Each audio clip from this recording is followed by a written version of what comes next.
So it is the first day of a new school year, the 2020-2021 homeschool year. And this year I will have a 5th grader and a junior in high school. So first day of school is always exciting. Fresh supplies, a clean room, a fresh start, right? So this is what our homeschool room / my office looks like right now. There are no desks, empty bookcases for the most part, and a big giant mess because our kitchen remodel turned into redoing our office / homeschool room, and because of the timing of everything, I had to take everything out of the homeschool room even though I had already cleaned it and organized it at the end of last school year. And unfortunately, we're still waiting on some of the flooring to get here. So really, we can't do any school in here. I can't do any of my bookwork or homeschool prep or anything in here because there's nowhere to do anything. So this kind of makes me extremely nervous, and it's not the way I wanted to start our homeschool year, but it is what it is. And I know it's not gonna be this way forever. It's just really hard for somebody like me who likes things to be a certain way, and I like them to be done when I want them to be done. One thing that you learn with home improvement projects is more than likely it's not gonna be done when you want it to be done. So pretty much everything that came out of these bookcases, there's actually 2. There's one here, and then there's one over here. Pretty much everything from these bookcases is thrown up all over the living room and our bedroom, and I'll show you in a minute kind of what I've got, my makeshift desk. So the plan is, my oldest daughter is not really that affected because she does all of her schoolwork upstairs anyway. It's mostly just me and my youngest, because this is my office. It's where I do most of my YouTube work. It's where I pay the bills. It's where I make my phone calls. And it's also where my youngest daughter does most of her schoolwork. This is pretty much where everything is right now that came out of the desks. And then we've got boxes upstairs in the bedroom that have all the contents of the bookcases. I've made myself a little makeshift kind of desk over there. But yeah, this is how we're starting out our new homeschool year. It's not really the way that I wanted to do it, but it is what is happening this year. But I know it's still gonna be a great year. I'm gonna share with you little snippets here and there of our first day of homeschool. So if you wanna see that, then stay tuned. So since it's the first day of a new school year and my youngest, well, neither girl actually finished their math level last year, I'm gonna go in here and erase the last few lessons, even though she did really well, just to make sure that she doesn't forget what she's been doing. So I'm gonna go back to lesson 70 and erase that. And that's one of the good things about teaching textbooks is I can go in and erase any lesson that I want. So now she's back to starting with lesson 71, and if she struggles still, then we'll go back and readjust then. But I think that's going to give her a good kind of review without having to start the whole level completely over. Okay, so the girls are doing their schoolwork. I got my youngest started with her stuff. My oldest, well, she's probably not doing her schoolwork yet. She's probably getting ready for the day. If you have a teenager, you know that takes a long time. So it's okay, she'll get her work done. I'm gonna make this bed even though it is almost 10:30. I usually don't make it as soon as I get up because I like to sleep as long as possible. So I usually get up and get breakfast and get the girls started with school and stuff. And then when I come up here to get ready for the day is when I usually make the bed. Getting ready to do, and it makes me feel so much better to make my bed every day. So even though the rest of my room is a mess because of everything from the homeschool room, we've got the ottoman from the living room. All these boxes under here are more things from the homeschool room that we didn't have room to put in the living room. So even though the rest of my room is a disaster, I'm still gonna like resist the temptation to just not make my bed, because I know even if just the bed is made and everything else is still a mess, it's gonna make me feel better. So that's what I'm getting ready to do now. So the bed's all made, and I think it makes a huge difference. I also wipe down the nightstands really quickly with a Swiffer. And something else I've been doing, because Loki does sleep in here with us and he stays up here most of the day while we're gone and doing school and stuff, I have been trying to keep it vacuumed in here just because it's surprising how much hair he loses in here. And it also, if I don't vacuum it up, it gets up on the furniture and makes it even harder to keep it clean and dusted. So one thing I've been using because it's really convenient is the Hoover Evolve Pet Basically, it is a combination of a stick vacuum and an upright vacuum. So if a stick vacuum and an upright vacuum had a baby, you would get the Hoover Evolve. And it's really good for people with pets because it is super, super powerful. But I love how small and compact it is. It runs on battery, so I don't have to worry about keeping it plugged in all the time. A detail as small as having to plug in a vacuum will actually keep me from vacuuming. The battery lasts a really long time, so I like that I can just charge it and then leave it unplugged, leave the battery in it, and I can use it for probably a couple times a day for about a week before I have to charge the battery again. So I really like that. It's really convenient. I'm going to start with an empty cup here just to show you kind of how much hair just comes out of my bedroom alone and how powerful it is.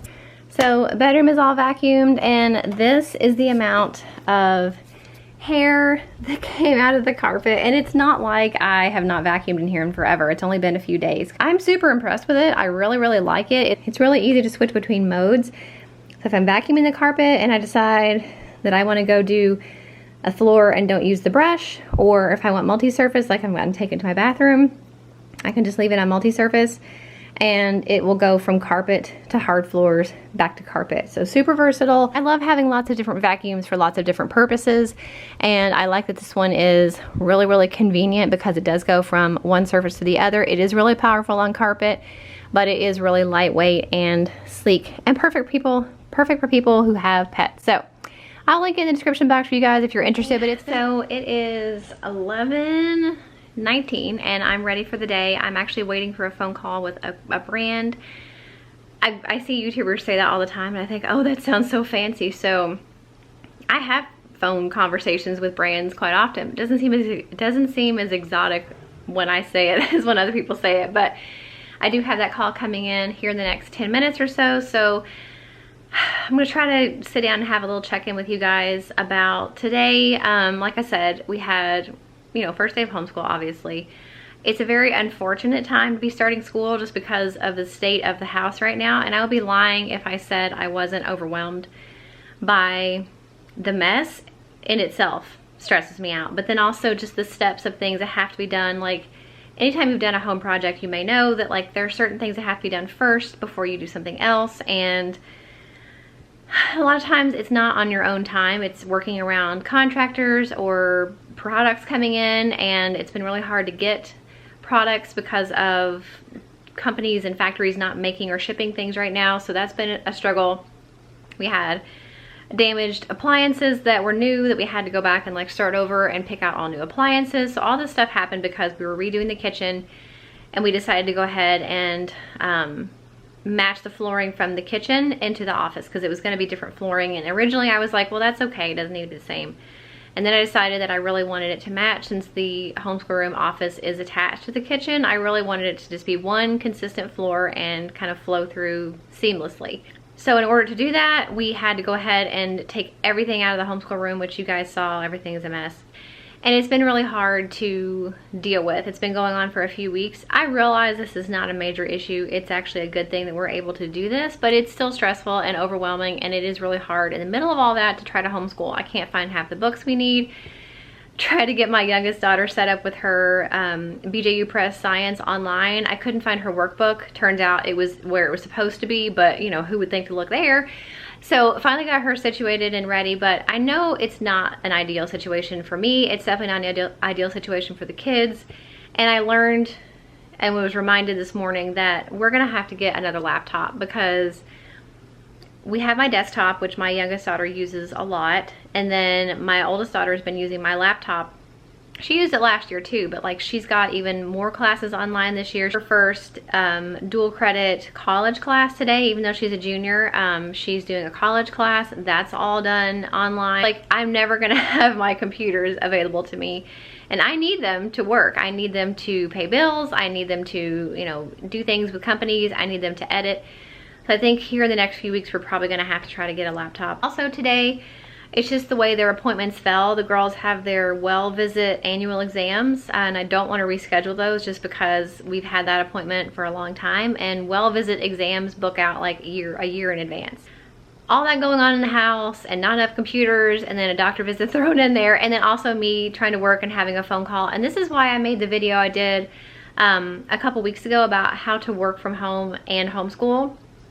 It's a lot of give and take. It's a lot of flexibility. It's a lot of like strategic planning. So like they're both doing their independent work and I'm gonna wait for my phone call, and they can do that while I'm on the phone, and then we'll go have lunch, go to the doctor, and then when we come back, if anybody needs help or I need to teach anything or make any corrections, I can do that when I get home. So that's kind of how I work it out. Just, I mean, one of the ways that I work it out is prioritizing, like if I have something I need to do for the house or for work, they know they have independent work that doesn't require me that they can do, so that I know they're still doing their work while I'm doing mine, and then we can get together later and decide like who needs help, who needs this or that. So that's really how it works. It's been working out that way for the last few years. The only thing is we did quit our homeschool co-op towards the end of last year, so there was about a month we didn't have co-op, that everyone else was still going, and then about a month after that the entire co-op shut down because of the virus. But we had already decided at that point not to go back to co-op that year and this year as well.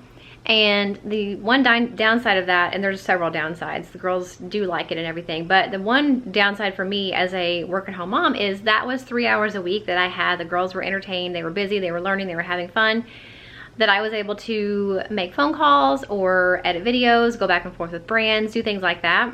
3 hours a week, so 12 hours a month that I had dedicated time to do work on YouTube that I don't have anymore. So that's kind of been an adjustment that I was feeling towards the end of last school year that I knew was going to be an issue this year, just because I don't have that time and it is hard to get everything done. So still trying to figure that out, feel out that situation, like when can I work since I don't have that 3 hours a week. You know, that's got to be put somewhere else. And so it's definitely a struggle sometimes to find that time to get things done. If you haven't checked out that working while homeschooling video, I will link it for you in the description box. I think it's really helpful. It's my 5 best tips for working from home while you homeschool. Even if you work outside the home and your kids are doing school at home, I think some of those tips will be helpful. So make sure you check that out if you haven't already. Probably go to the Dollar Tree at some point. I want to go there anyway, but I need Band-Aids, and no one else sells Band-Aids besides Dollar Tree, so I have to go to Dollar Tree and get Band-Aids, right? That's my excuse, and I'm sticking to it. They do have good Band-Aids though for $1, so I'm headed there today and then back home to do school. I also need to work out today. I have gotten in a very, very bad habit of not working out because of everything that's been going on in the house. We've had so much stuff to do that I really haven't made the time to do it. And even in my living room, like I can't do it in my living room, so it has to either be done here in my bedroom or on the treadmill. But I've probably only worked out maybe 4 times in the last 3 weeks. I can definitely feel a difference. I can definitely see a difference. And I really am trying to get back in the habit of that. So even though it's probably gonna be a short workout today, I'm still gonna get it in because I've got to. I cannot keep on with not working out. This is what happens. This is what leads to completely falling off the wagon and ruining the habit that I had made for myself for years of working out pretty much every day, 4, 5, 6 days a week. So that's on the agenda today as well. So kind of a long check-in, but I feel like I haven't talked to you guys in a long time. And it's probably gonna be a few more weeks before our school schedule is back to normal, maybe even a month before everything is done in the house and everything's back in the homeschool room and we can really settle into a complete like normal routine. But I was not going to push school back a month until things were perfect to do it, because if you have learned anything from being an adult, you realize things are never going to be perfect, and you're going to have to do things sometimes in situations that are not ideal. This is definitely not an ideal situation. Oh, there's my phone call. So I'll get back with you guys in a little bit. Hey, so I thought I would do my outro for this video in the homeschool room, which is super echoey right now. This first day of homeschool vlog has not been terribly eventful. But it's just kind of the way things are going right now and what's going on in our life. And even though, like I said, we really aren't in the ideal situation to start our homeschool year, it has to be done. You got to jump in somewhere, and we did jump in today. So I hope you guys enjoyed today's video. Make sure if you did, you give it a thumbs up. If you're interested in the Hoover Evolve Pet vacuum that I showed earlier, make sure you check the description box for that. It's a great option if you have carpet or hardwood or both. It works perfectly on all surfaces, so I'll have that link for you in the description box. I hope you guys have a great day, and I'll see you in the next one. Bye.